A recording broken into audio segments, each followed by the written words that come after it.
West Denver. Sleep deprived and heavily caffeinated. All right, let's do this then. This is the Jeff and Bill Show. I don't agree with that. They don't always agree, but hey, at least they have coffee. Coffee. And each other. I love you, man. God help us. I want to bless him. We need all the help we can get. Now here's Jeff Hunt and Bill Thorpe. The Jeff and Bill Show on News Talk 710 KNUS.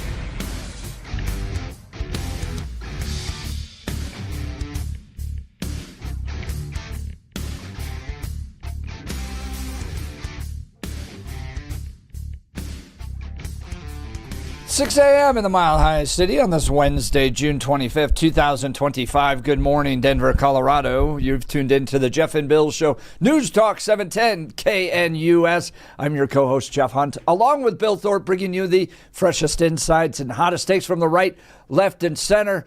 Colorado's blue. Douglas County is rejecting home rule. America's red. It's all here on the Jeff and Bill Show, where we'll take your phone calls and texts. Bill, that was a big number.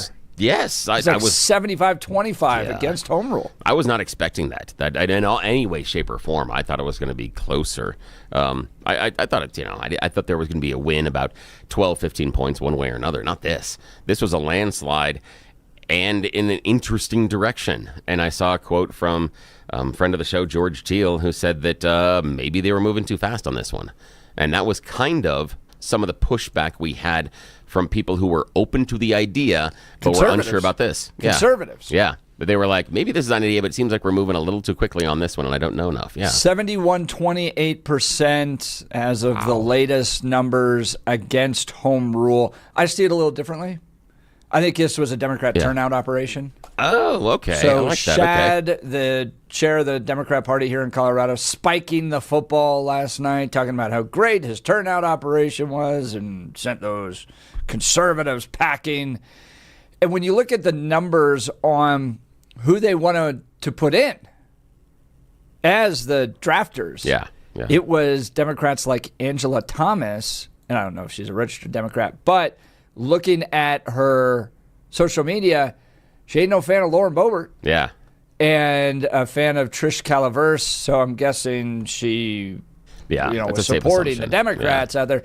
And she was opposed to Douglas County rejecting the Tri-County Health thing. Do you remember that back during COVID? Yeah, I do remember that. So she was against that. So I kind of go, all right, Democrats, and like Bob Marshall, for instance, did pretty well in the polling compared to other conservatives. So my question is to the Douglas County Republicans, if they were at all engaged in this, at all pushing this, doing turnouts, making phone calls.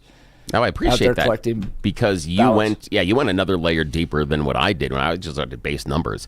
But you went in and you looked at party turnout, and that's a really interesting view of what happened here. Is that it was the Democrats that were able to get the bodies to show up, and why? And this is just an intellectual question for me that I understand you're focused on the blocking and tackling, but I'm wondering about the intellectual side of things. Why the idea of voting to possibly become home rule wasn't a motivator for the Republican base. Yeah, right. That you shouldn't have to. Yeah. I mean, I would think that good question. On that, if I just show you a flyer, I shouldn't have to call you and remind you and send you 7 more flyers. It seems like that's an important enough issue that for those people that are civically engaged, they would rise to the top. Yeah, it's a weird one. Why weren't they engaged on this more than they were? And the turnout was interesting. 94,000 total ballots cast. But when you compare that to just last November's presidential, 248,000. Oh, so let's less say than half. 4. Yeah, much less than half. I can't do math here, but what? 38%. Oof. So not 38% of all the people in the district voted. Yes. 38% of who voted in the presidential Yes. turnout for this so one. the fraction of the people that voted in the presidential, Right. you get a fraction of the fraction of eligible voters. Right. Wow. That's So interesting. Laura Thomas is going to join us 9 o'clock hour. We're going to talk with her about this, and we've got a full jam-packed show. Lauren Boebert's going to be joining us about gray wolves and her effort to delist them from the Endangered Species Act. I was just talking to folks about this. Where was I? We were talking about wolves. Oh, I think we had some. My son had some friends over. Maybe it was that last night for dinner.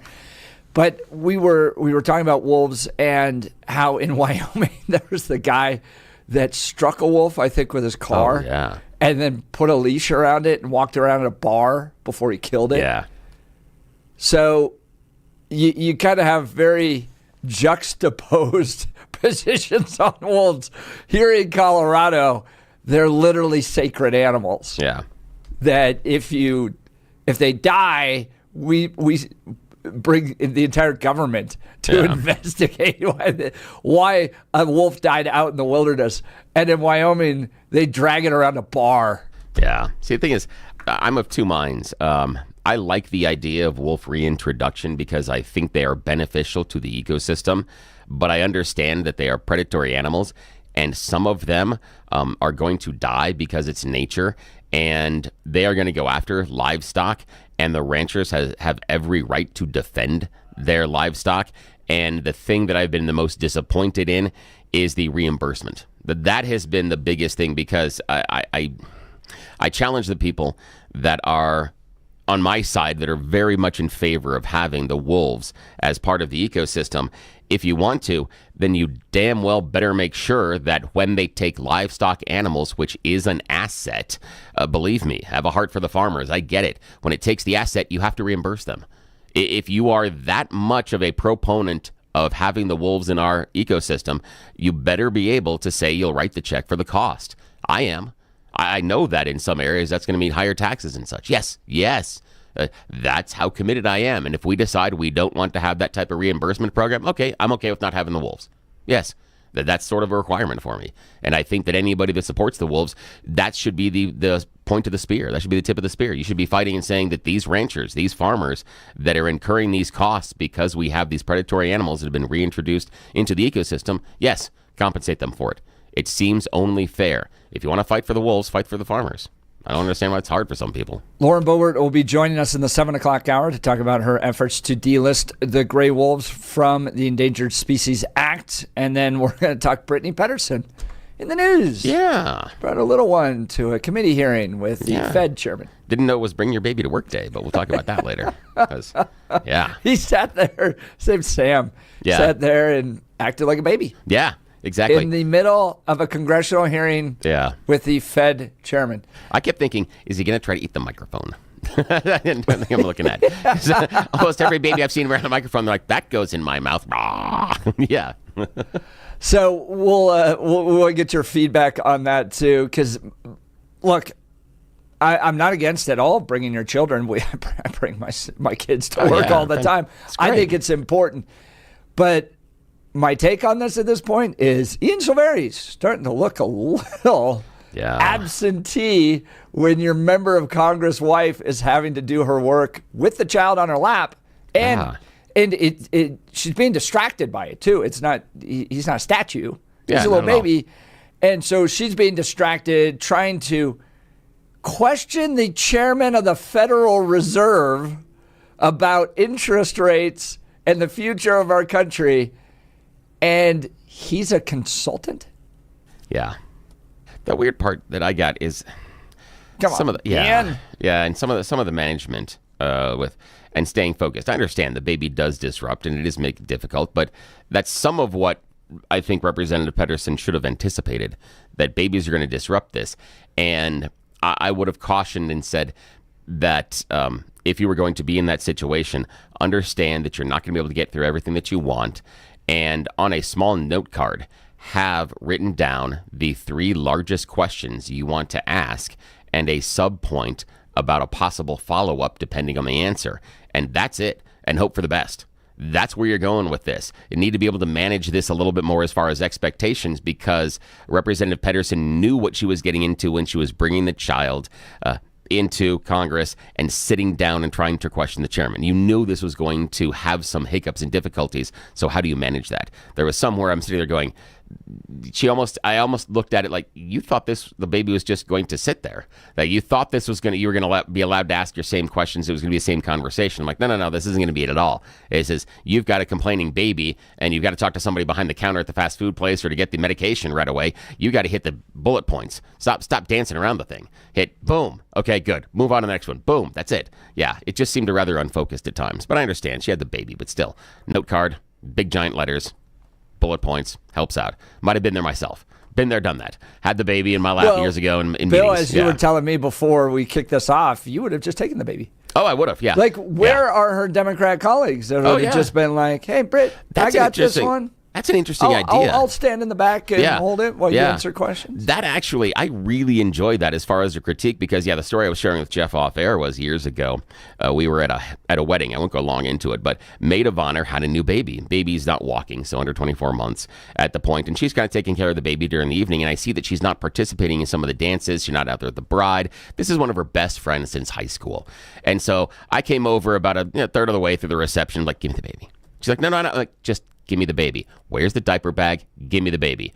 I disappeared for an hour. I had the baby for an hour. No, I didn't do the other stuff at the reception, but she had the ability to.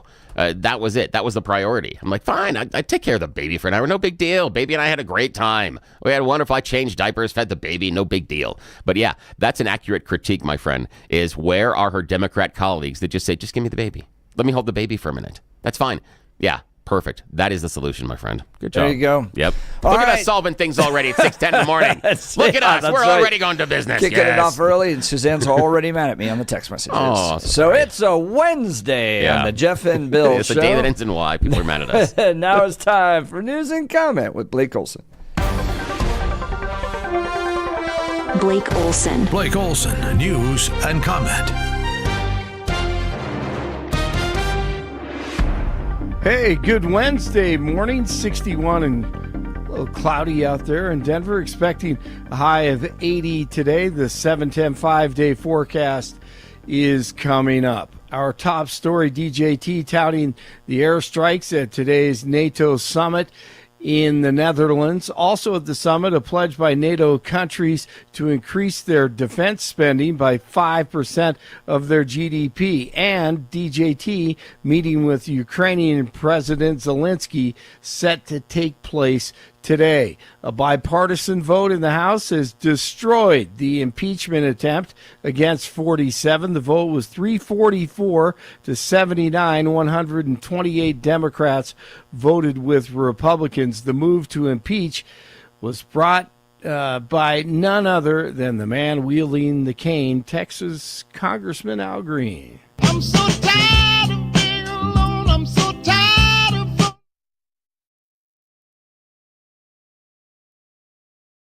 notify or seek authorization from Congress before the U.S. launched strikes on the 3 Iranian nuclear sites, and by God, Jasmine Crockett should have been notified. Let me tell you, just dropping those few bombs in one day, that was the beginning of what is going to be a very long bill for us as they talk about being efficient. There was nothing efficient about doing it, and maybe if there was some consultation, maybe with those that say have constitutional authority, since we care about the Constitution, then maybe we could have saved the American people not only money, but the lives.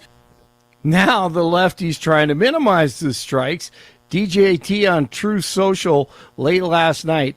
Fake news, CNN, together with the failing New York Times, have teamed up in an attempt to demean one of the most successful military strikes in history. The nuclear sites in Iran are completely destroyed.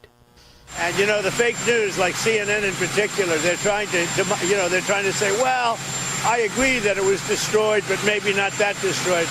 You know what they're doing? They're really hurting great pilots that put their lives in the line. CNN is scum. Secretary of State Marco Rubio says Iran is now much further away from building a nuclear weapon. There was a leak, allegedly, that claimed the attacks only delayed Iran's nuclear program by a few months. Special Envoy Steve Witkoff last night on Fox News Channel. They have no conversion opportunity, and that means they cannot weaponize, even if they've enriched to 90%. Then there are 2 other nuclear reactors in Natanz, one above ground and one below ground.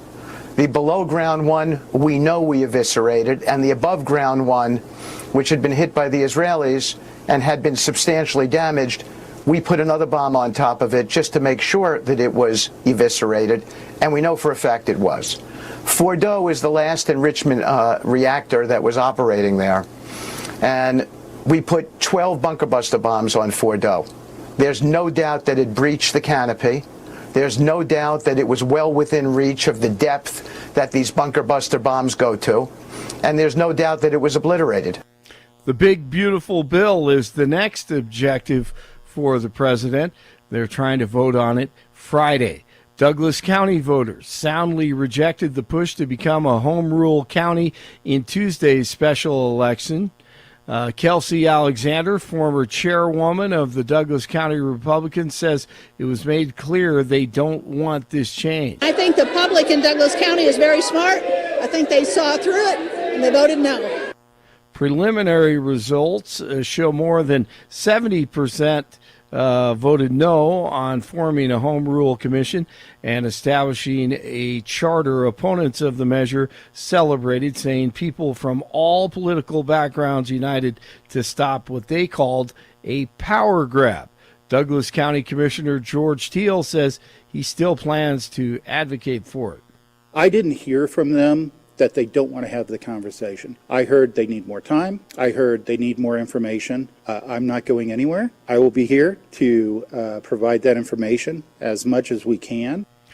A Southern California vice mayor, political figure, faces backlash after she posted something on social media calling for gang members to resist ICE raids. Cynthia Gonzalez.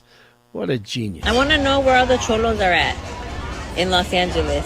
18th Street, Florencia. Where's the leadership at? Because you guys are all about territory, and this is 18th Street, and this is Florencia. You guys tag everything up, claiming hood. And now that your hood's being invaded by the biggest gang there is, there ain't a peep out of you. It's everyone else who's not about the gang life that's out there protesting and speaking up. We're out there like fighting our turf, protecting our people. And like, where you at?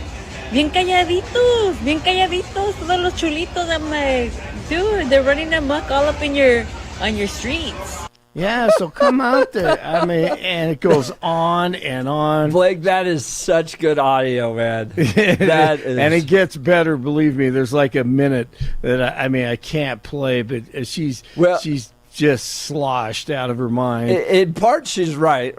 Like in the sense of, you guys are all about turf now. True. All of a sudden, but they also might be encouraging, wise enough with regards to threats and power to know that going up against the Marines and the National Guard. Yes, absolutely. Well, and maybe we sit this one out. Right, and she talks about later, where's the leadership at? Come on, get out here. She, encouraging, giving it credibility, showing, just promoting the gang life. And, I mean, you are correct. She's right in one sense, and then here she is just promoting it, and an elected official just talking about how tough the gangs are. Come on, you got to get out here and fight for your turf. So do it. Come on. Let's do it. Let's do it. Do it. I'd love to see you versus the Marines. Yes, I would enjoy. I would enjoy. But at the same time, I don't want the Marines to have to deal with that crap. With flying bullets from who knows where, from guys who don't have guns that are registered. So anyway, let me see if I can get let you hear about 10 more seconds. On your streets and in your city, and peep, when the big gang guns come in, nothing but like quiet, and we're out here, the regular ones that have never been jumped in, out here calling things out trying to organize people, trying to do the thing. So don't be trying to claim no block, no nothing. If you're not showing up right now, trying to like help out and organize, I don't want to hear a peep out of you once they're gone, trying to claim that this is my block. This was not your block. You weren't even here helping out. So whoever's the leadership over there just can get your members in order. Come on, get it. That next meeting, that next meeting, get it going. Those margaritas were flowing that evening. Right? Yeah, she sounded like she was having a good time. News brought to you by Lair Fireplace and Patio, Denver's premier source for everything fireplace, patio, and grills. Locally owned and operated since 1954. Online at lairfireplaceandpatio.com. Dodgers score 6 in the fourth and beat the Rockies 9-7 at Coors. 6:40 first pitch tonight. 58 in Highlands Ranch, 59 in Lakewood, 61 in Denver. Jeff and Billy continue on Wednesday. Blake Olson, News Talk 710 KNUS. It's likely going to be another active day of thunderstorms along the Front Range and Eastern Plains. And again, a few could become strong to severe. Temperatures is 70s and low 80s. Thunderstorms rumbling through the evening, then ending lows 50s. Warmer and drier. 80s Thursday, 80s and 90s Friday, and sunny to partly sunny.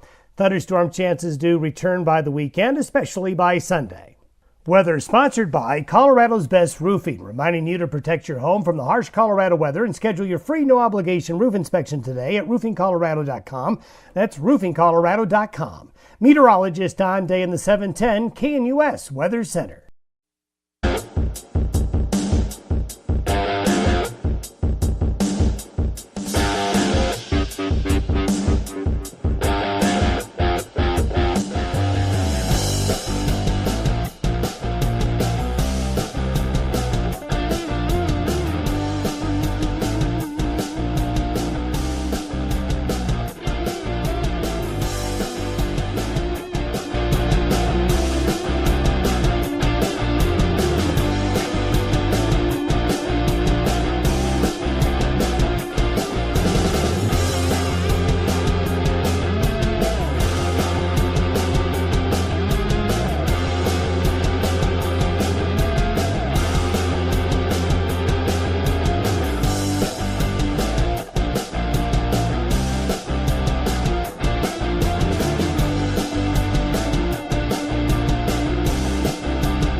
Bill, did you see the great peacemaker of our time has been nominated for a Nobel Peace Prize? Yeah, who? DJT. Oh. Donald Trump both received a Nobel Peace Prize nomination and lost one on the same day. Yeah, I saw that. The funny thing is, at first I'm like, they withdraw it already? No, it was a different one. It was a different nomination. Yeah, so I'm like, how did, yeah. We'll see what happens. There is so much around this. I put a poll up on X. It's still live. Yeah. X.com/Jeff Hunt. Two options. Does Donald Trump deserve a Nobel Peace Prize? Yes or yes? And right now, 91.6% is winning. That yes is over the 8.4% other that's yes. funny. That's but a funny. total of 100%. That's winning funny. yes. Bill and I had a little staff lunch yesterday, Yes, we and did. this was the hot debate topic of the staff what everybody was lunch. teasing me about. Is- just understand the, I still am. I'm the problem child in the Salem radio family. Even here locally, they Yes. tease me all the time. It's good-natured, but absolutely. And yes, I deserve it. He's Absolutely. the spice. Yes, absolutely. All right, so Trump gains and loses a Nobel Peace Prize nomination in one day. This is from New York Magazine. If you remember, back in October of 2009, so Barack Obama wins in November of 2008, assumes his role as president in January of 2009, and by October awarded the Nobel Peace Prize. Okay, he would then go on to bombed 7 countries, authorized 563 drone strikes. That's 10 times more drone strikes than George W. Bush. And in 2016 alone, dropped 26,171 bombs across 7 countries. So that's the bar for the Nobel Peace Prize. Now, granted, the idiots at the Nobel Peace Prize gave him the award before he did all that, which is preemptive. And Bill and I kind of laughed because we were like 2 months into the show and we won Denver's Top Talk radio show. And it felt like that same thing. Oh, yeah. Where we're like, we're just getting started. Are you sure? This is fantastic. Westward? Yeah. Are really? you sure about that? You want to give us this award? And then because this thing could really spiral out of control. And the following year, they didn't have the award. So we claim it. Yes, now we claim 2 it. years in a row. It could be because they decided, that was an awful choice, and we can't do that again in public. It could be that, or there's the idea that nobody can beat Jeff and Bill. We're going with the latter, but you can all make your own choice. Yes, make your own decision. All right, so Buddy Carter, Republican of Georgia. By the way, anybody can nominate anybody to be a Nobel Peace Prize winner. Anyone. Okay, you just got to fill out the paperwork. Anyone. And we're looking at you listeners. We're just saying there's an opportunity here for the show. Just saying. If you want to. Can you get a joint Nobel Peace Prize? I don't know. Do it a shot. Why not? I saw someone on X said that Yasser Arafat got a... Oh, yeah, he did. Yeah. It's the thing for me is that with the Nobel Prizes, I appreciate the Nobel Prizes in most areas except for the Peace Prize. The Peace Prize for me seems to be politics. That to me is just about feel-good vibes. Yes. Everything else, the other stuff is based on actual stuff. Yasser Arafat get a Nobel Peace But the other Prize. ones seem to be based on actual real-world stuff that you have to do. And the Peace Prize is just physics, vibes. literature, those types of things. Yeah. All right, so Buddy Carter, and I'm going to give you a little insight into how Washington, D.C. How works. is he not a professional wrestler? Buddy Carter. That's like the perfect pro wrestler. It sounds like name. a NASCAR. Yes. Well, he is from Georgia. Yes. Coming here from Green Mountain. It's Buddy Carter here to put this... Yeah, it's so easy. Okay, sorry, go ahead. Tip of the hat to the legislative assistant that had to do the work filling out this paperwork, because that's ultimately what happened. I guarantee you, Buddy walked into his office and was like, I got a great idea. Guess what the intern's doing today? That Donald Trump's really going to love when I fill this out for him. Yeah. And we're going to make lots of news. Now, little Johnny, legislative assistant, you go fill out the paperwork and make sure this happens. And I do the interviews. Yes, exactly. Buddy Carter nominated President Trump for the Nobel Peace Prize for the president's role in brokering this week's ceasefire agreement between Iran and Israel. Carter said he wrote a letter to the Norwegian Nobel Committee on Tuesday to formally nominate Trump for the coveted prize in recognition of his extraordinary and historic role in brokering an end to the armed conflict between Israel and Iran. Now, same day, a senior Ukrainian lawmaker who nominated U.S. President Donald Trump for a Nobel Peace Prize has withdrawn it as peace talks between Kiev and Moscow slip under the radar and the president keeps his sights fixed on the Middle East. This guy's name I can't pronounce. The head of the Ukraine's Parliamentary Foreign Committee told Newsweek on Tuesday he had lost any sort of faith and belief in Trump and his ability to secure a ceasefire between Moscow and Kiev. He had nominated Trump back in November. Yeah, so one aspect of this is how emotional it is. Yeah. It's kind of like high school. We're friends today and enemies tomorrow Yes. type of thing, which, comes with world affairs. But the other aspect of it is, and this is what I wanted to explore, I don't think Donald Trump could win this prize if the dude walked on water.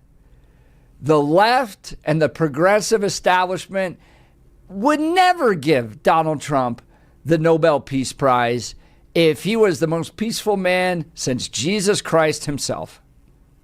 I don't know. If he was the most peaceful man since Jesus Christ, he probably could get it. But he wouldn't have the track record he currently has. That's the problem, is that we're assuming this greatness that based on some track record may or may not be there based on your interpretation. So, if he had held his life up that way, okay, then we could make an argument for it. But could you be president of the United States? Possibly not. Here's the idea is if you were, I doubt you'd want the job. If you were that pure, I doubt you would want to do what you need to in order to win at this level in politics. There'd probably be some moral questions and quandaries along the way that would make you rethink your choices. So you probably can't. But the thing for me that I understand, he's been nominated again, but this appears to me, again, I'm not going to argue whether or not Barack Obama deserved it or not. I think, again, it was mostly about vibes at that point. But this also seems about vibes because it seems like this is the impression that I have. The impression I have with all of these nominees, and there are a number of them. Donald Trump has been nominated 5, 6, I think 7 times. I don't have an exact number, but it sits, I think it's above 5. I'm not sure it's above 7 from what I could find. And it seems to me that it is just those individuals, and you've had these people. You're in the conference room, and there's one person that has to suck up to the CEO. There's one person that has to say, hey, boss, I saw this, and isn't this great? Or bringing over I brought this to you, and here you go. Isn't this wonderful? Someone that is trying to curry favor and say, look, I'm the one in this room that loves you the mostest. This is the best. This is great. That's what I see. I see that there is this desire from some Trump sycophants to continue to nominate him for this thing because he desperately wants it. And they've done it numerous times. I think the first one that I found was back in 2018 was the first nomination. And he deserves it. Yeah. Does That's he? the thing, 100%. All right, because what he's been able to do along with Israel, with the Abraham Accords, with Iran, with where Hezbollah and Hamas and Syria are right now. And we're going to get back into the same debate we had yesterday. We are moving to a place where the Middle East is going to be more peaceful than it's been in 40 plus years. But these nitwits at the Nobel Peace Prize nominating committee give peace prizes to people like Al Gore, Barack Obama, and Jimmy Carter. Woodrow Wilson got one. All right. Did Ronald Reagan get a Nobel Peace Prize? No. And look what he did to end the Cold War. Then why do you want it? Why does it matter? That's the weird part about this is that if the idea is, look at all these losers that got it, and these great people didn't get it, but we got to give it to Donald Trump. If it was just given to the bunch of losers, why do you want the loser award? If it was about achieving peace in the world, then Ronald Reagan would have a Nobel Peace Prize, and so would Donald Trump. I disagree on Donald Trump. Maybe with Reagan. Yeah, I can see with Reagan. Think about how big and powerful the Soviet Union was, and his work essentially led to the dismantling of it. They never give. So this is held up as the big prize for work to achieve peace in the world, and conservatives never get this stuff. It's only weak, wet noodle Jimmy Carter then why do you want gets it? this. Then why do you want it? Why is it such? That's the weird part about this entire thing is we both can acknowledge this is a burning desire in Donald Trump's soul. This is something that just keeps him awake at night. I don't know if you could say that. Oh, yeah, absolutely. What evidence do you have to this? Because of the number of times that he references Obama and Obama's Peace Prize. And it is a pain point for him. It is a sliver that sits there and just festers under his fingernail over and over again. It is a pain that he's reminded of. It's something that he feels his predecessor achieved that he deserves. He doesn't feel his predecessor deserved it at all. And he said, if that guy can get it, I easily should be able to. And he's had his friends nominate him over and over and over, and he can't win. Remember where he is. He is the master of his domain. Seinfeld reference intended. So the idea being that he goes on to his golf clubs. He's the dude. He owns all those club championships, whether or not he won in the tournaments. But he owns those. Those plaques are there. He's the president. He runs the show.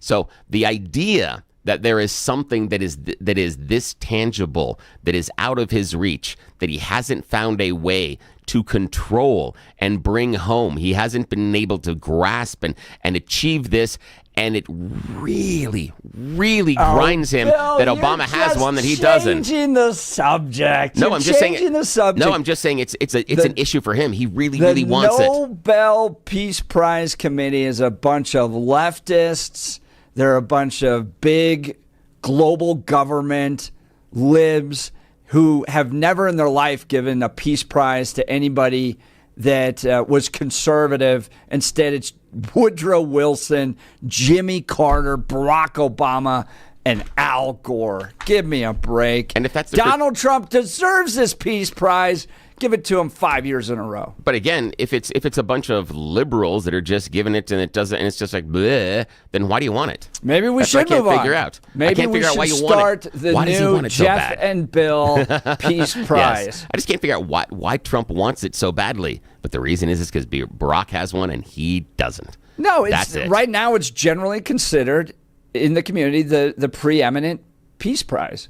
Yeah. And so if you're the top Peace Prize, you should give it to people who actually contribute to peace. Yeah. Instead, it's become this leftist hack thing where you get Jimmy Carter gets a Peace Prize and Ronald Reagan doesn't. Give me a break. All right, join the conversation. 303-696-1971. 303-696-1971 or text us on the Dan Caplis Law text line 720-819-5115. Does Donald Trump deserve a peace prize? Or is he just another American warmonger? Give us a call. We'd love to hear from you. You're listening to The Jeff and Bill Show. This is Denver's talk leader, News Talk 710 KNUS.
Welcome back to the Jeff and Bill Show. Man, the text messages are hot on this one. Does Donald Trump deserve a Nobel Peace Prize? Do you think we could give him one of those chocolate coins that you get at Christmas and he'd think it was the same thing? Do you think that would be an option? I mean, maybe. Just thinking. Jay from Louisville, International Criminal Court is more important, actually more appropriate. The Nobel Awards are a joke anymore. Who cares? 8913. I can agree with you on the Peace Prize. The other ones I do think are relevant because they're based on some more hard definable ideas. As far even in literature, there's more of the artistic expression. Peace Prize is just about vibes. I think it tends to highlight people in very, very specific niches that 99% of the world doesn't even know. Like, if you ask me who won the Nobel Prize for physics or mathematics, the one thing I could tell you is the guy from Beautiful Mind. Like, that's it. Yeah. Can't tell you anybody else. Oh, yeah. The thing for me is that I love the fact that they are recognized for their achievements. And the idea being that if you win the Nobel Prize for physics, you're going to have to do some physicsy stuff. There's going to be a lot of math involved. and that's where inside the Peace Prize, doesn't necessarily mean you have to have a lot of peace. You didn't have to create a lot of peace, blossom a lot of peace. So that one's on vibes. The other ones, you can't win the Nobel Prize for literature based on your tickety-talk dances. So, at least there's a little bit of standards. Upon my chat GPT. Exactly. 8422 is just another daily dose of President Trump bashing from Bill. 5556, Trump also intervened in the Pakistan-Indian conflict, preventing a war. Jason in Denver, Bill Clinton won the Nobel Peace Prize. That's good. That is really. But remember, Jason, he didn't inhale. That's what he tells us. He didn't inhale. 6782, Bill, great description on how bad Trump wants the Nobel Peace Prize. Oh, thanks. I appreciate it. I do think that it is a burning desire, and only because Obama has one. Trump feels it's not deserved, and so he wants to equate the ledger. He wants the ledger to be balanced out. He doesn't want his predecessor to have something over him that he couldn't achieve. And that just, it's silly, but for whatever reason, it really, really grinds him. It's interesting. I don't think it does, but I think we can point out just that how weak and hypocritical the Nobel Prize actually is when people that actually bring peace to the world, like Ronald Reagan, get ignored, and wet noodles like Jimmy Carter get the Nobel Peace Prize. So I think Donald Trump deserves it. Give us a call. Would love to hear from you.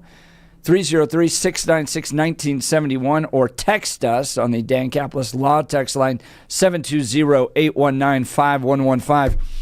Speaking of being tough on crime, like Ronald Reagan and Donald Trump, if you have to protect your business here in Colorado because of all the weak-kneed lib judges and the laws out there that allow criminals to get out, well, you need an alarm system that can protect your business. Top of the line, best out there, alarm detection systems. Reliability's not optional when business security is on the line. It's absolutely essential, and businesses trust alarm detection systems for the highest level of service and expertise. Think about the time you could be saving if you just had one source for your cameras, key card access, fire and intrusion systems. ADS offers expert alarm installation and testing by highly trained technicians, 24/7 professional monitoring, same day or next day service upon request because downtime's not an option. Dedicated teams for cameras, access control, and fire alarms, and over 300 security professionals working for you. Choosing ADS means your business stays protected. It'll be ready to open tomorrow. They combine human monitoring with the latest AI camera technology to prevent crime in real time. Trusted by small and large businesses, including many Colorado schools. Their security experts will review your system for free. Go to adsalarm.com to schedule your appointment today. adsalarm.com, alarm detection systems, the first choice of Front Range and Colorado businesses. adsalarm.com. We've got You Choose the News coming up. You're listening to The Jeff and Bill Show. This is Denver's Talk Leader, News Talk 710 KNUS.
Yes, welcome back to the Jeff and Bill Show. It is time for America's favorite fake radio news game show. You know it as You Choose the News. Yes, it is that moment of the morning where we are left completely unsupervised. And as always, just like in high school, Jeff and I are going to take full advantage of it. Yes, it's America's favorite fake radio news game show.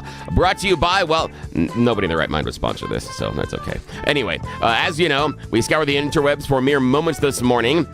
And I find these really dumb stories about us humans, giving them fake radio news headlines in order to play this stupid, yes, absolutely stupid, fake show. But that's okay, because it's a lot of fun. And again, those in charge don't know what we're doing. We had to avoid this topic yesterday during a staff meeting. Yes.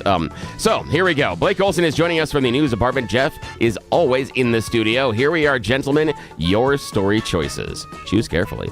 Headline number 1. This sort of explains the skirts. Headline number 2, it's a cold sore. Headline number 3, hanging with my best friend. And headline number 4, it can only be attributed to human error. Mr. Hunt. Cold sore, please. Yeah, it's just a cold sore. At least that's what I'm telling all of my girlfriends. That was the pitch made by a charity in New Zealand just last October. And now, speaking of awards, unlike Donald Trump, they are winning awards. Yes. Yeah, I'm doing it on purpose. They win the top prize at this year's Cannes Lion Award. It recognizes excellence in the creative industry. What was this New Zealand creative campaign? It was from the New Zealand Herpes Foundation. And the idea is that New Zealand is the best place in the world to have herpes. Oh, yes. Wow. Now, the video starred Sir Graham Henry, former head coach of the National Rugby Union team. He touted the past success of the New Zealanders and lamented their diminishing sources of national pride, such as embarrassing low sheep-to-human ratio now, and pies are pushing $7. That's an embarrassment, he says. But they need something to be proud of, something big, brave, to put them back on the map. And he says, herpes. That's it. It's time for New Zealand to become the best place in the world to have herpes. Forget the doom and gloom, he says. There's already enough of that to go around. So, yeah, they talk about the idea that since you're around a lot of people and, yeah, who you know, things like that, the best place to have herpes. And they won an award for it. So, and what makes it the best place to have herpes? The fact that, you know, that's not a lot of people. It's, you know, spread out. You can enjoy nature. You don't have to worry about catching herpes from a lot of people. You don't have to worry about spreading it. That's the idea. But again, it was kind of fun, tongue-in-cheek. They did it just to be silly. Who knows? Maybe that's what Donald Trump can. He can be, I am the best person not to have herpes. And maybe he can win that award. Just saying. Yeah, let's not go down that road. All righty. Blake Olson, your choice, sir. This sort of explains the skirts, hanging with my best friend, or it can only be attributed to human error. Let's go with the skirts. Yes, good choice. This kind of explains the skirts. Here we find ourselves in Scotland. I hear there they call them kilts, but this might explain why they're doing it. Scotland's alcohol consumption continues to be dangerously excessive, according to a new study. They are drinking 50% on average above what is considered safe limits. Yes. 50%. Yes, 50%. They are way overachieving. Yes. I would have said 43%. Yeah, I know. This is the latest data from the Public Health Scotland. They showed it that these Scots are way outpacing those drunkards in England and Wales. Yeah, pansies can't really do it like a real man. Even ahead of the Irish. Yes, exactly. Even ahead of the Irish. Yeah, the thing is, they talked about the idea that, adults are consuming an average, they said, 21.6 units of alcohol per week, which is an enormous amount. And they say if this continues, it's going to be a 21% increase in alcohol-related diseases and a 30% increase in alcohol shortages because everybody's drinking okay, I'm out of it. The last part. Can you say that again? 21 liters of alcohol? 21.6 units, but I don't see here what the units were. It doesn't tell what the units are. But anyway, it's 50% more above what England and Wales are doing in the Irish. So, yeah, Irish, time to step it up. Yeah. Goodness. I know. I just love the fact that they're 50% above everybody else. Like, wow. And And maybe explains the skirts. Okay. Now. Yeah. Yes. Jeff. Jeff, I get it now. There, see? Yeah, that was good. Okay. Took me just a minute. Jeff, final choice this morning, sir. Hanging with my best friend, or it can only be attributed to human error? Only attributed to human error. Yes, this can only be attributed to human error. And you might recognize that quote from 2001: A Space Odyssey. Maybe a reference there. A new study by Anthropic shows that artificial intelligence is getting a little more scary. In fact, some AI programs are willing to kill humans in order to prevent themselves from being replaced. Yeah. Where have we seen this before? Oh, yes, all the freaking movies. Are we not paying attention? Okay, this is how we get Skynet. Anthropic self-tested 16 large language models from multiple developers, including Claude, DeepSeek, Gemini, ChatGPT, and Grok. They were trying to identify potentially risky behaviors before they can cause real harm. The chat models were instructed to take on harmless business goals by being deployed by their companies. Then they were tested to see how they would respond faced with potential replacement or shutdown. Now, in many ways, we saw this earlier. One early test showed that it was willing to find negative things about employees and threaten to leak them, like an alleged affair. Other AIs were willing to actually leak company secrets out into the wild in order to prevent themselves from being turned off. However, in one situation, it found that the large language learning model, yes, the AI, would make the choice to let the person that is supposed to shut them down into a server room, then fill it with lethal oxygen levels, increase the temperature, and kill them, while also canceling any alerts or emergency alarms that would go off. Wow. So yes, again, in this test, and again, Anthropic says it is completely it is not necessarily always reflective of the real world because they put it into this specific situation, but of the large language learning models, the AI they tested, at least one of them was willing to kill us. I know. That's frightening. I know. And rushing forward with AI. But, the future. I know. Oh, well, that's the end. Now, on that happy note, that's the end of You Choose the News. Back to you, Jeff. See how you get out of this one. Well, Good luck. I'm still trying to figure out the Scottish conversion to actual beer math. Yeah, I'll have to see if I can find out what it is. I think it's like 21 beers a week, which doesn't seem that much. All right, you listen to Jeff and Bill. KNUS.